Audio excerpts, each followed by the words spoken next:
All right, what is going on, everybody? Welcome back to another day of Saber Sims DFS office hours. It is Friday, February 9th of 2024 here. Looking ahead, we have a 3-game NHL slate tonight, followed by a 6-game NBA main slate. And then obviously it is Friday, so heading into the weekend here, we have the big game on Sunday. I believe that there is MMA here on Saturday. So it should be a fun weekend of DFS. If you guys are not signed up with us, I always recommend starting your 5-day free trial at the end of the week so you get access to all of the sports over the weekend and all of the sports during the week here. So if you guys aren't signed up, want to check us out, there is a link in the description below to start your 5-day free trial. But for those of you who are new here, welcome. My name is Andrew.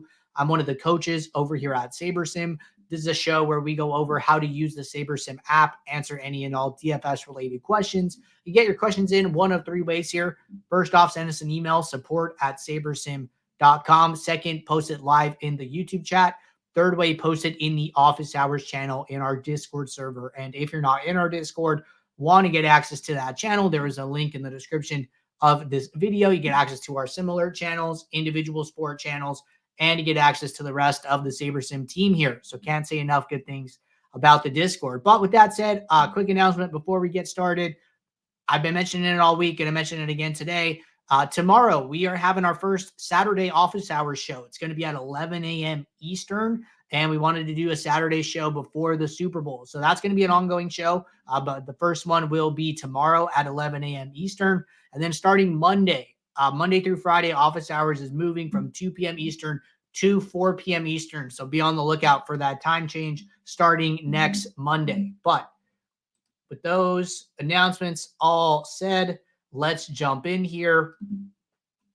And we have our first question here from Planman. Question says, do I have to download results into Excel to list by highest actual score? For example, 5,000 pool lineups, how to view them in order of actual score, high to low. Having to hunt/peck 5K lineups is not easy. So this should be very easy to do here. So if I go back to yesterday, I'm sure I ran a build for office hours. So once the slate is over, you're going to see this actual score column in the app here. And then if you have lineups, I should have lineups somewhere. Okay, so 2 things here. So one, this actual score sorting method is going to become available. So what this will do is it will sort your lineups from high to low based on however many lineups you have in the pool. So I think in this one I was doing some type of demo with optimizer mode. So there's only 20 lineups here. Let me see if I have another lineup file. Optimizer mode. No lineups.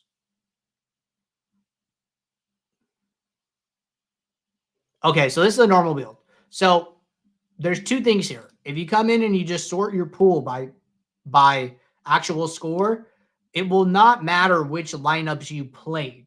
So it will just show you the top highest scoring lineups. So that's one way to do it. And then you're going to see the actual score here in the bottom right. The way that I recommend doing it, if you're trying to go back into like a past build to look at your lineups, what I would recommend is using this magnifying glass icon with the little money symbol. So this is our review mode, it used to be called. So you click this. Now what it's going to do, it's going to sort all the lineups by actual score.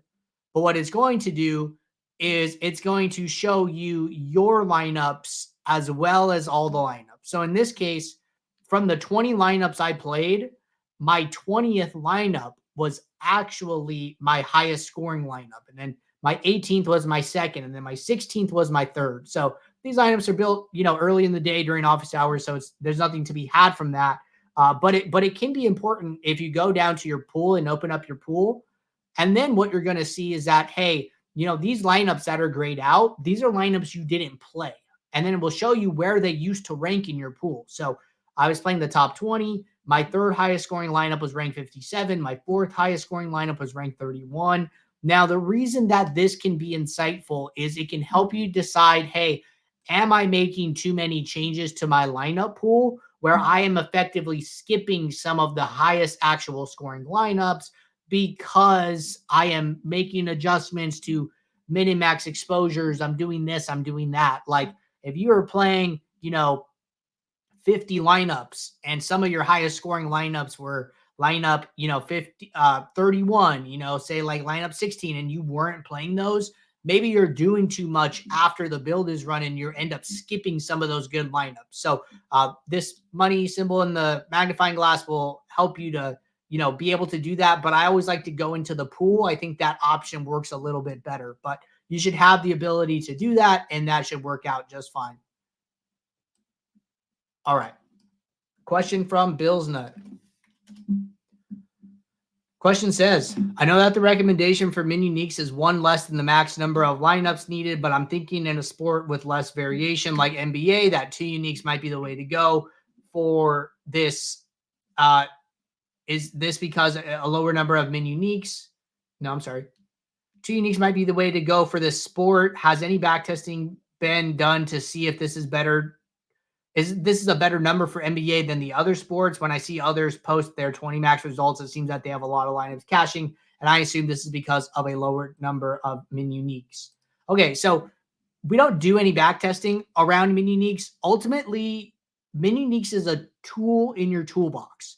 You don't have to use it, but we do recommend that you use it. So I've talked to really good players who don't use it at all. I've talked to really good players who love it and use it a lot, max it out. There is no wrong or right way to use it. So like, in my opinion, if 2 min uniques feels right to you, then that is like the right answer for you. That might be a completely wrong answer for somebody else.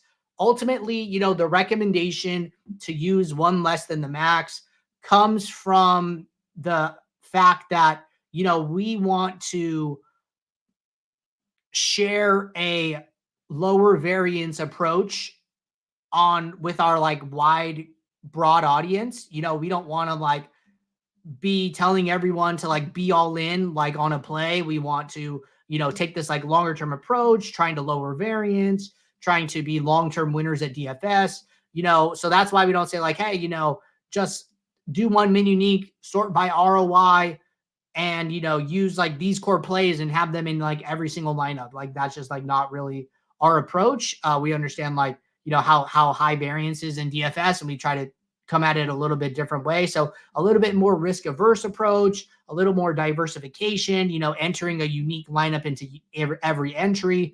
All of those things are along the lines of lowering your risk. So that's the approach we take. Maybe you have a higher risk tolerance. Maybe you're somebody who's okay with the risk, who's okay with, plays not working out, or, having like a pretty like high negative ROI day. Like you just chalk that up as a loss, come back tomorrow. Some people would hate that, right? So just depends on your risk tolerance. In my opinion, the best way to use min uniques is to look at your exposures and leverages, see how min uniques affect them, and then settle on a min unique number where you're comfortable with the leverages and exposures that you're seeing. That could be 1, that could be 5, that could be somewhere in between. It's really so person to person that it is more art than science. So it's hard for us to give these like hard and fast rules. So we just err on the side of risk aversion as opposed to like risk taking, which is why the recommendations are what they are. But I think it's totally fine to use less if that, makes sense to you. All right. Next question. How much exposure should you get to the high usage players on a certain team? So kind of like a similar idea here. It's not about the exposure. It's about the leverage. Like, yeah, I could have 50% exposure to Luka, but if Luka is 60% owned, I'm under the field. So my leverage is negative 10%. So in general, I'd say that, it's completely fine to be like 2 to 3x the field, like on any given play. That could change, that could be more, that could be less. Somebody's 50% owned and you're 2x him, that means he's in 100% of your lineups. Are you okay with that? If somebody is, only 3% owned and you think they're a really good play, is 6% enough? Is 9% enough? Maybe you want to bump that up to 15. So the 2 to 3x leverage as compared to ownership is like general guideline, right? I mean, it's so hard to answer these like specific questions when they change day to day. Like I can't say like, hey, the right amount of exposure to have to Luka is X and his ownership's 5% today, and then tomorrow his ownership's 50%. The equation changes because the variables change. So always be looking at your leverages, ownership. I think 2 to 3x the field is a general guideline for plays that you like. I think that's completely fine. You could go more, you could go less. It just really all depends. But as far as like what I would say, those are the ways that I would be thinking about it and trying to get my message across. All right. Those are all the questions in the Discord. Got a question from Liam here. Any plans to support soccer or COD? So ultimately, we do want to support all sports in the DFS lobby except Madden Sims. I am very positive that we are never going to support Madden Sims. But as far as every other sport in the lobby, yes, we would like to have those at some point here. I really don't have an ETA on them.